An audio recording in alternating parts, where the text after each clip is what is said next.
You don't have to memorize word-for-word scripts for every speech you do. In fact, this just results in wooden, stunted speeches. You see, there's a difference between structure and scripts. And in this video, you're going to learn 3 techniques that are going to help you prepare faster and more effectively than just scripting word for word every speech you do. When I first started as a speaker, I wanted to run big events, not just a whole day, but multi-day events. And when I put my foot into the water of speaking, I set up a 1-day event, my first ever one. It ran from 10 till 5. We had a 1-hour lunch break, so that meant that I had 6 hours of content to prepare. I decided upon 3 sections, so each section was 2 hours long. I then started to break down each of those sections into some of the smaller concepts and techniques that I wanted to talk about. All of this sounds good so far. What wasn't so good was the fact that I scripted those sections word for word. 6 hours of scripts. I think it was over 10,000 words in the end. And in the weeks leading up to the event, what did I try and do? Memorize the word for word scripts. And I did manage to do it, and I didn't lose my way or forget something during the session, but it was a really uneconomical way to do it. I had to do about 6 weeks of prep for 1 day of speaking. And as I was thinking, okay, if I want this to be my career, I want to be doing more than 1 event every 6 weeks. I want to be doing a couple. So does that mean if I do 2, that's 12 weeks of work? If I do 4, that's 24 weeks of work? That's like half a year. So I realized that what I was doing, this strategy, it didn't scale. So I needed to find a smarter way of doing things where I could still bring the content together, still have that structure, still be confident in being able to show up and deliver it without all of that word for word memorization. I tried out a few different strategies. Some worked, some didn't. What I want to share with you in the video today is some of those strategies that worked. Some of the ways that you can package your information in an easy to remember way for you, and also an easy to digest way for your audience. It really is a win-win. Let's have a look at what these 3 techniques are. The first way to help you memorize your content is sequencing. You can have some keywords in alphabetical order. For example, when I was a lifeguard, when we were having medical care for someone, we had to remember ABC. Airway, breathing, circulation. So when we're in an emergency situation, that sequencing was stuck in our brains. We weren't thinking, what are those 3 things that I've got to do again? And that ABC helped to cement this really vital information, life-saving information into our minds. So you can do it through letters, through keywords. It doesn't have to be ABC, it can be XYZ. Good luck thinking of words that begin with those letters. Alternatively, you can use numbers. 1, 2, 3. Let's say that you're speaking on bodybuilding and you say, right, for optimal bodybuilding, when you go into the gym, you focus on 1 muscle group. You do 2 compound exercises, 3 isolation exercises. So that sequencing, 1, 2, 3, 1 muscle group, 2 compounds, 3 isolation, that helps you to remember what you're saying, and it helps your audience to remember that information as well. So if you're able to put what you know into a sequence, either of letters or numbers, that will help you keep the information in your mind to deliver it, and your audience to receive it.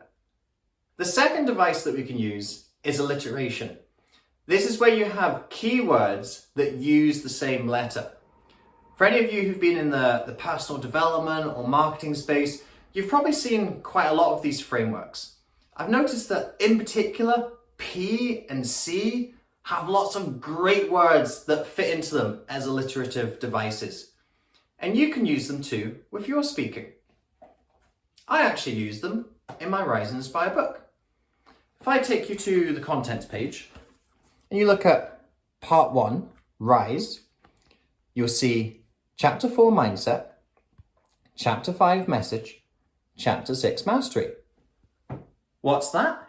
MMM. So using the same keywords helps me to keep on track with what I'm doing. When I do workshops or webinars centered around that part, then I just have a slide with each keyword, and that helps me keep track. I know where I am, I know where I'm going, and I can just riff on those 3 parts and the sections. What you also notice, if you look at part 2, Inspire, audience, business, content. What's that an example of? ABC. That's sequencing. So actually, I've used 2 devices in the book there. So it's not just in speaking that this can be helpful, but anytime that you're presenting and communicating information, using devices such as sequencing or alliteration can help you to process what you know, put it into an order that keeps you on track, and also facilitates your audience's learning at the same time. We've got one more device to talk about. This is probably the trickiest of the 3 to implement, but it can sometimes have the longest standing effects. Let's check out what it is. Our Facebook group, Rise and Inspire Speakers, provides you with a safe, supportive community to develop the skills to get your message out into the world. We host a virtual summit, Inspire Week, within the group every month, where you can sign up for a 30-minute slot to speak live in the group. This is a free opportunity you can sign up for month after month to practice your skills, try new things, and refine aspects of your story and message. There is a ton of educational content that gets pumped into this group. You can access ongoing educational resources that help you gain more confidence on camera, create more compelling speech content, and develop a deeper connection with your ideal audiences. Speaking of connection, the members of our community are fantastic. They are like-minded people who, just like you, want to make a difference in the world and will cheer you on and encourage you every step of the way. If you want to master your virtual speaking skills, then this is the place to be. The final device for packaging and remembering our information is the acronym. This is where you have a word and each letter represents either a key word or a key phrase. And some of these acronyms really stand the test of time. Every new year, I will always see an article banging on about SMART goals. SMART: specific, measurable, achievable, realistic, timely. And there's sometimes a slight variation on those words, but generally speaking, those are the core ideas. I think I've got a video somewhere else on my YouTube channel where I rip apart SMART goals. They were invented in the 1970s for project management, and people use them for all other aspects of their life which aren't corporate projects to be managed. So even though I actually think they're really unhelpful for goals, that's what, 50 years that they've been in common parlance? That shows you the power of an effective acronym. If that acronym is something that people can remember simply, then they're more likely to act upon it and implement it. Word of warning here. Don't try and shoehorn your information into an acronym. And there's 2 different mistakes that people make with this. First, they take a word that's associated with their industry and they try and force words into it. For example, they're talking about business and they take the word success and they think about, how can I shoehorn different words into success? So let's think about, we want to have strategy, we want to have understanding, we want to have good culture, we want to consider all options. Do you see how you start to just throw words randomly in? And that leads to a disjointed and dysfunctional presentation. So don't pick a word and shoehorn information into it.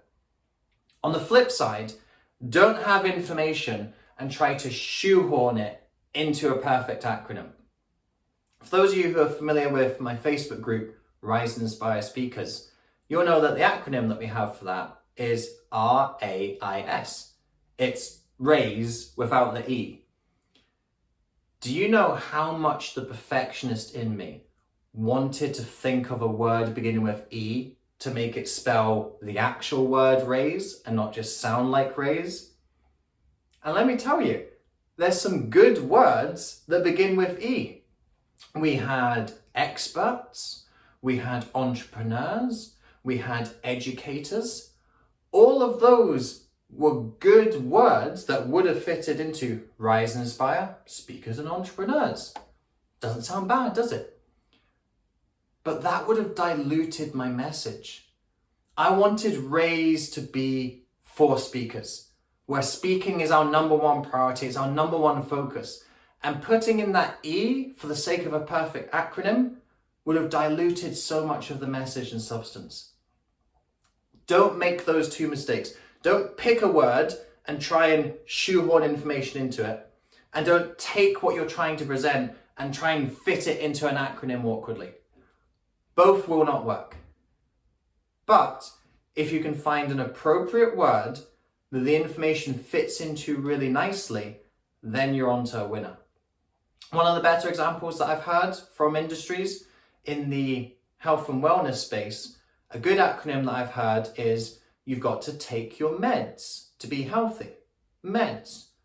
Meditation, exercise, diet, sleep. Now that really works, doesn't it? Because meds, you associate that word with health and wellness. Each of those keywords are actually things that do help you be healthy. They're some of our keystone foundations of health and wellness, aren't they? So the word is associated with the industry and the keywords fit into it properly. And you could talk about so many things off the back of those keywords, couldn't you? That's the example of an acronym done right. Do it wrong, it looks really tacky and it's counterproductive, but if it works for you, go for it. You don't need to use these devices, but if they're there for you and they're appropriate, they can really help you keep on track, package what you're doing, help you to remember what you're saying, and help your audience to digest what you're saying. Because ultimately, that's the litmus test. If your audience take away what you've communicated to them, they use that information and implement it, then you've had success as a speaker. And not SUCCESS. This is the real McCoy success.